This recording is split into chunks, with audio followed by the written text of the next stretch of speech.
कि बांग्लादेश में हिंदुओं के ऊपर जो अत्याचार हो रहे हैं तो उनकी रक्षा करने की जिम्मेदारी अपने केंद्र सरकार की है। तो मणिपुर तो नहीं जा रहे, तो मोदी जी और अमित शाह जी बांग्लादेश अगर जा सकते हैं तो जाना चाहिए। इसी हिंदुस्तान सरकार में इंदिरा जी ने बांग्लादेश को आजादी दिलाई थी। आपके मन में आशंका क्यों आई कि ऐसी स्थिति हिंदुस्तान में हो सकती है? जो आंदोलन करने वाले थे उनको आतंकवादी कहा गया था। यहाँ भी जो किसान आए थे उनको आतंकवादी कहा गया। विनेश फोगाट जो अपने न्याय के लिए कुछ आंदोलन कर रही थी उनको भी आतंकवादी कहा गया ना, जैसे आपने कहा। तो यही मैं कहता हूं कि ये एक इशारा है, बांग्लादेश की जो स्थिति हुई है बांग्लादेश में एक इशारा है सबके लिए कि बांग्लादेश में हिंदुओं के ऊपर जो अत्याचार हो रहे हैं तो उनकी रक्षा करने की जिम्मेदारी अपने केंद्र सरकार की है, मोदी जी की है।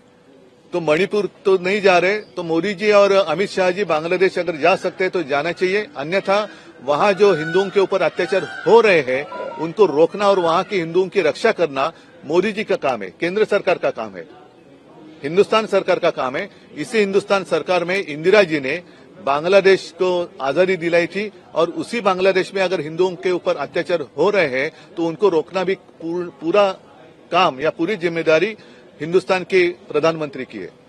बांग्लादेश में जो कुछ घटना हुई है उसका उन्हीं की भाषा में मतलब ये एक रहते 2-3 शब्द है, एक नैरेटिव होता है, एक मैसेज होता है।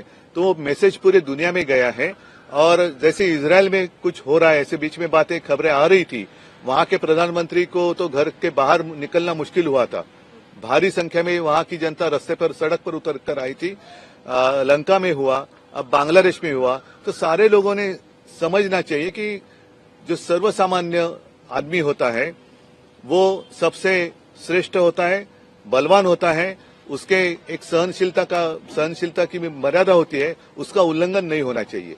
और जनता का न्यायालय वो सर्वोच्च होता है।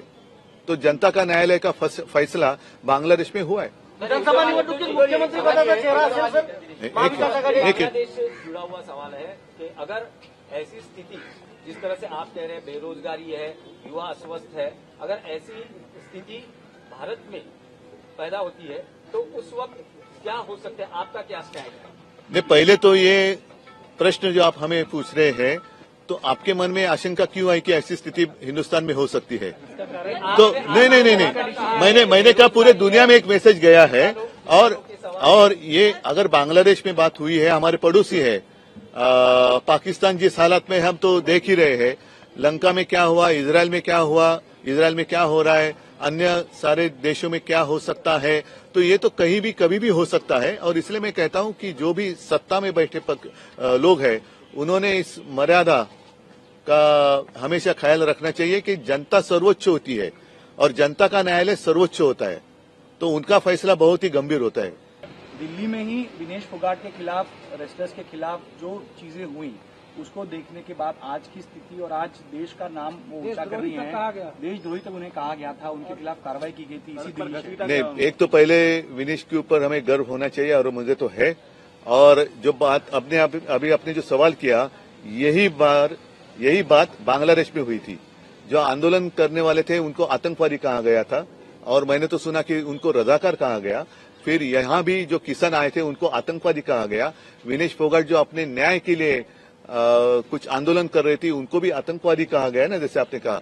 तो यही मैं कहता हूं कि ये एक इशारा है, बांग्लादेश की जो स्थिति हुई है बांग्लादेश में एक इशारा है सबके लिए। और सभी लोगों ने समझना चाहिए कि ऐसे भगवान के ऊपर कोई नहीं है, हम तो इंसान है।